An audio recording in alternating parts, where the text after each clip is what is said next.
What's going on, guys? This is Sean from Southwestern Studios. In today's video, I want to talk to you about the Sony E mount system, some cameras in its range, and what's right for you.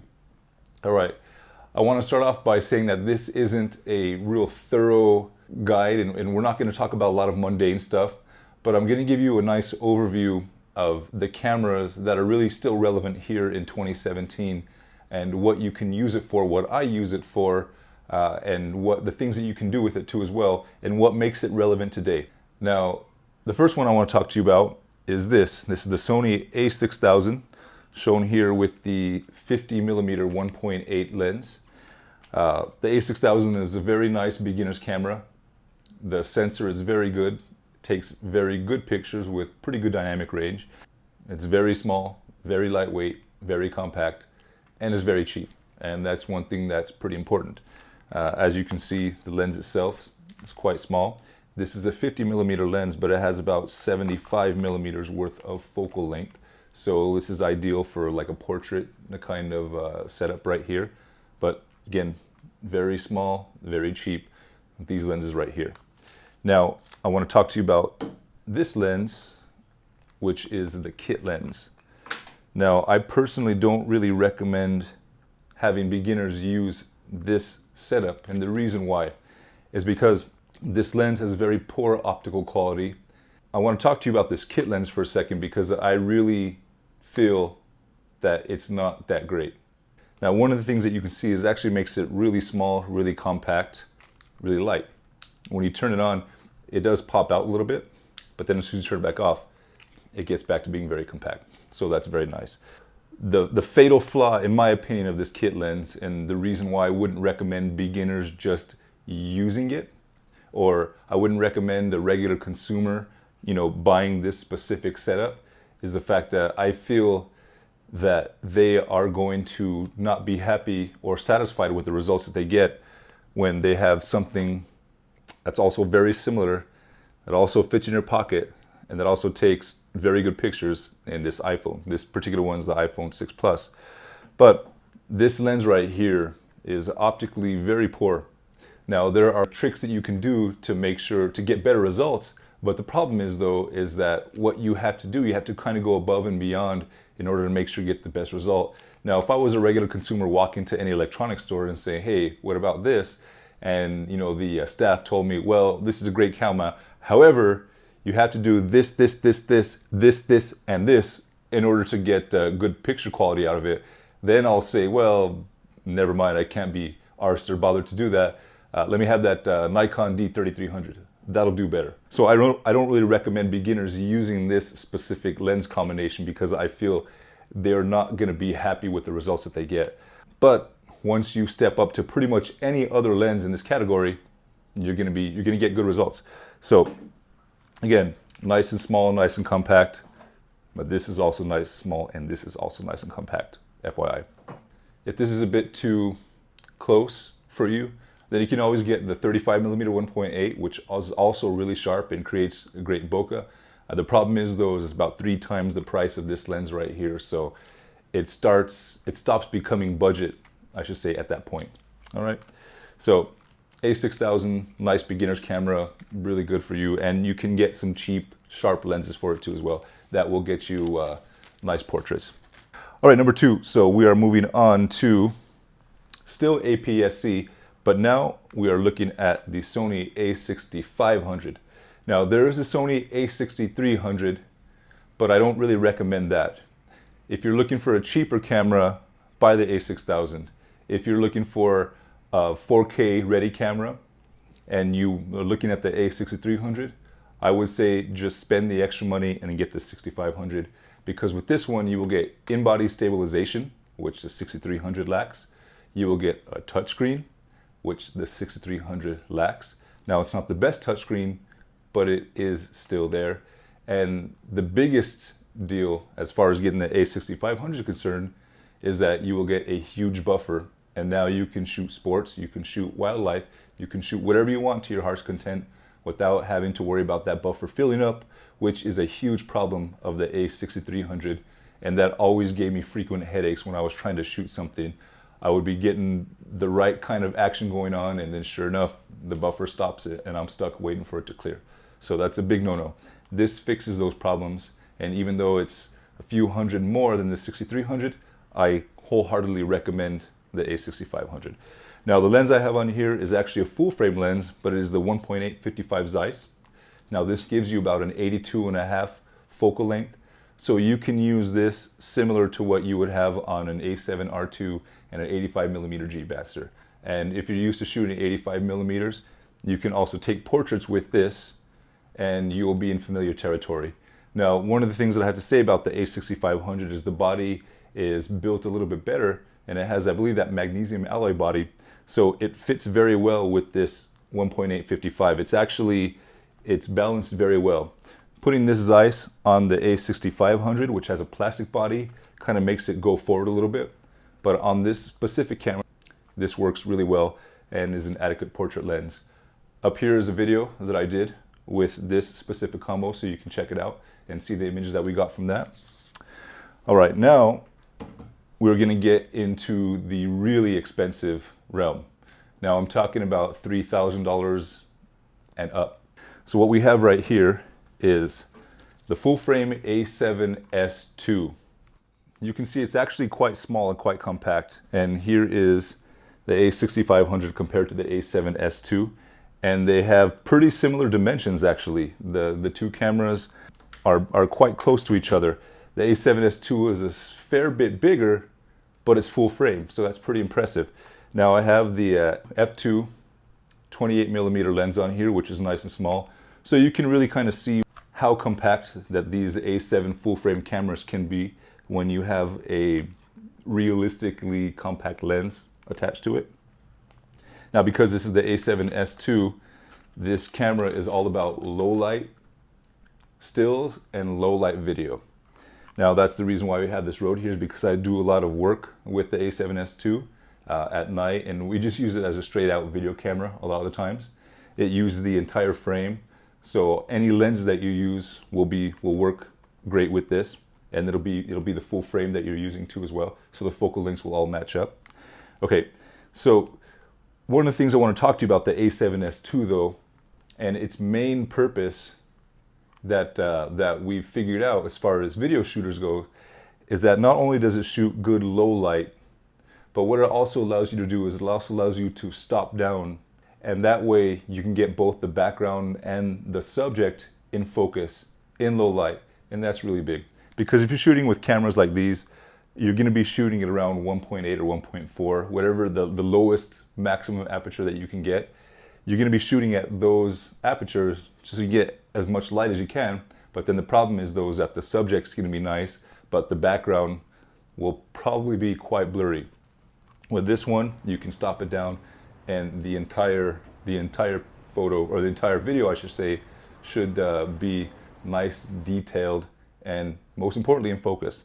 So the A7S II, again, great as a video camera, not so good as a stills camera because it's only 12 megapixels.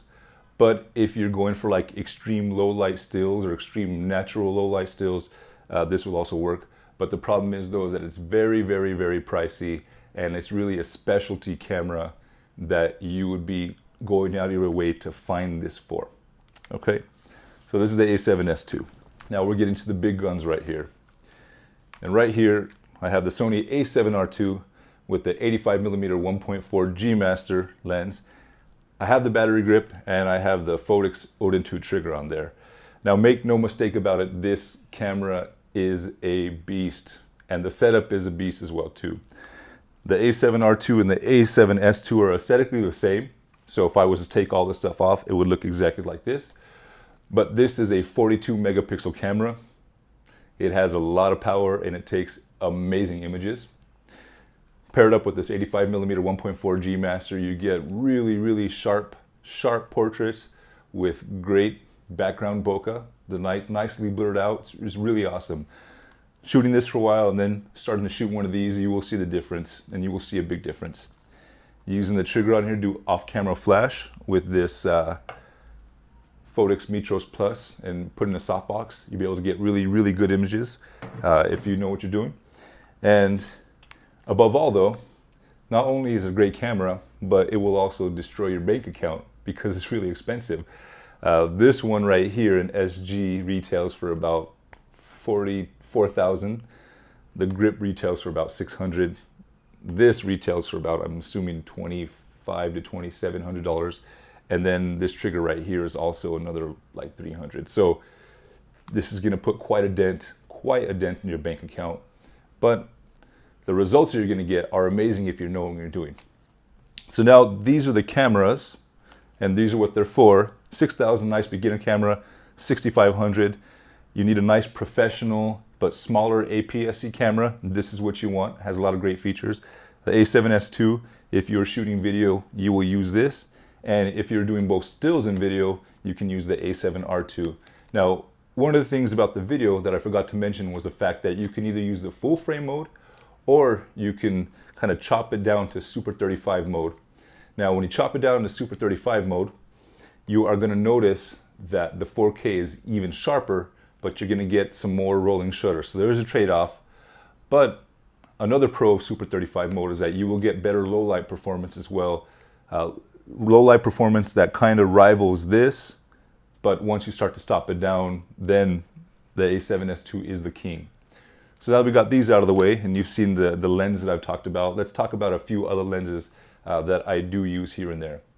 All right, so if I'm going on some sort of overseas trip to a country that may not be so safe, or a country that I'm not really sure about, the A6000 comes with me, and also does the 55 to 210.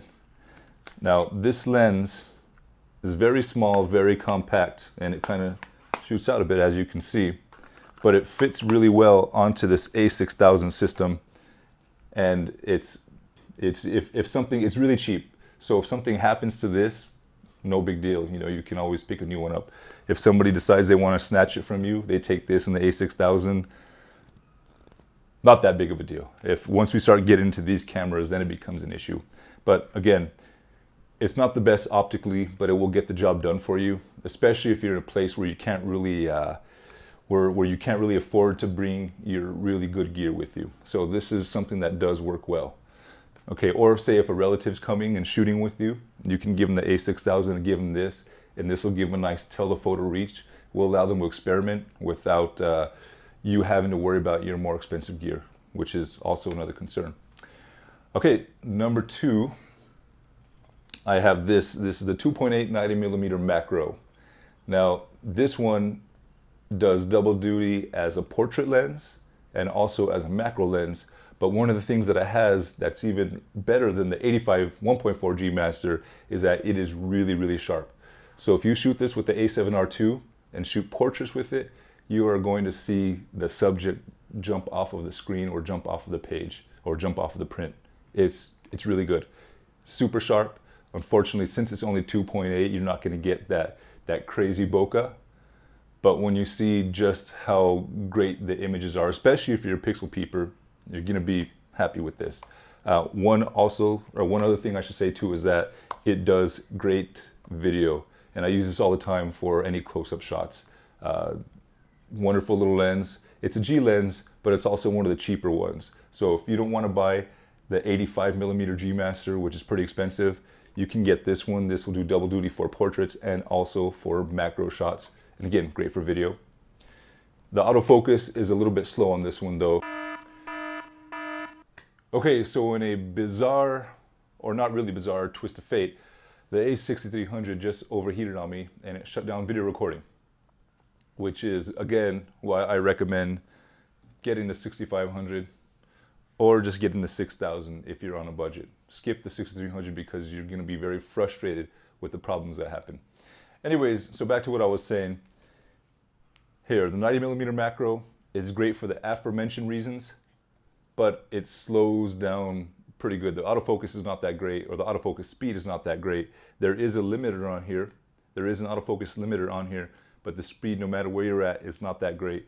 So I wouldn't recommend it for sports and wildlife, things like that. Things where you have to have the autofocus locked on fairly quick. I won't recommend it. Now here I have a cheap Sony version of the Nifty 50 lens, which is nice and small and nice and compact, but unfortunately it's very, very, very loud.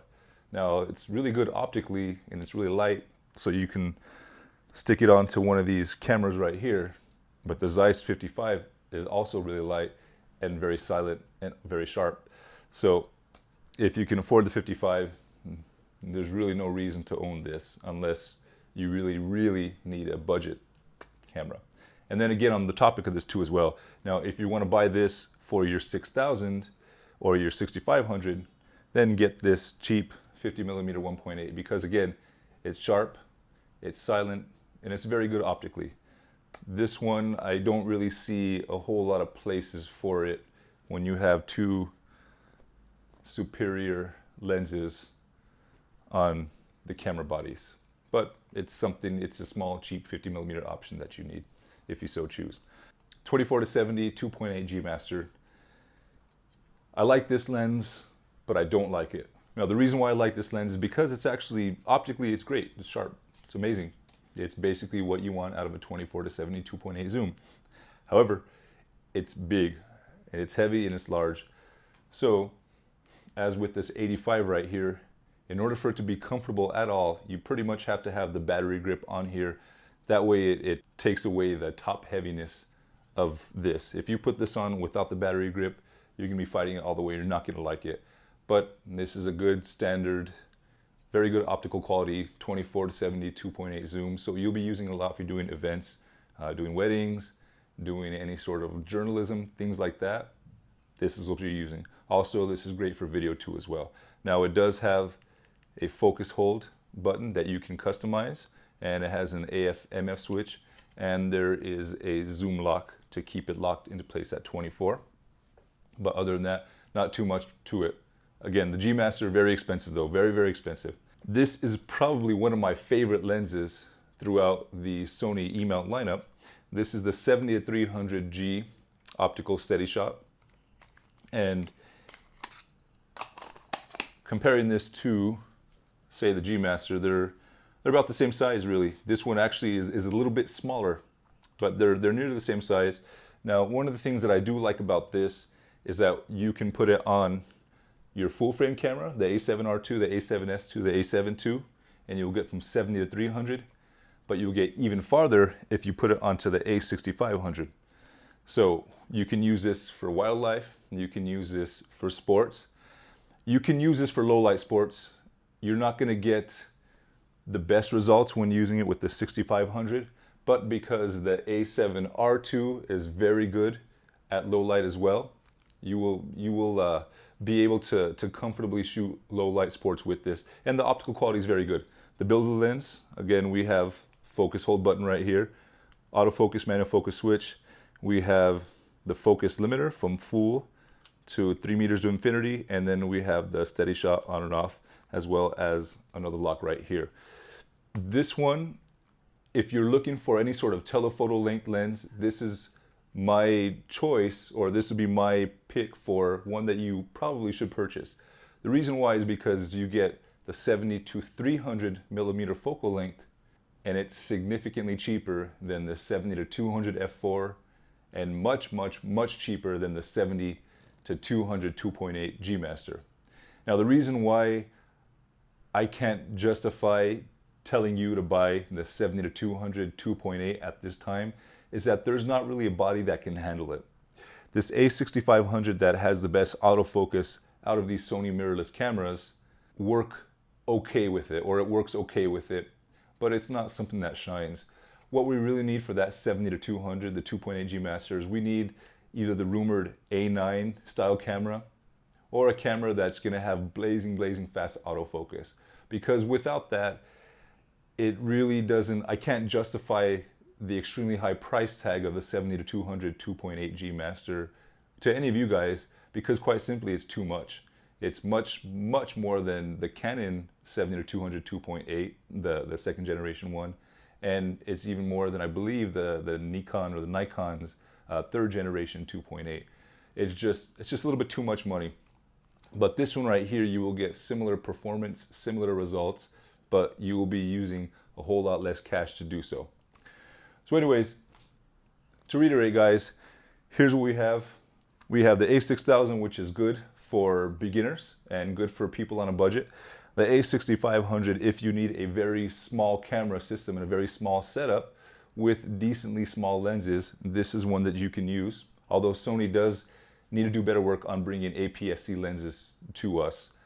Right now, they're focused on full frame, and APS-C users are kind of paying the price as far as compactness and lightness and things like that goes.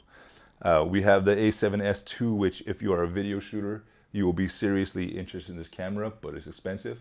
And we also have the A7R II, which if you're shooting both stills or video, or you are a professional portrait photographer or a person that needs to shoot billboard style photos, this is for you, but it's also really expensive.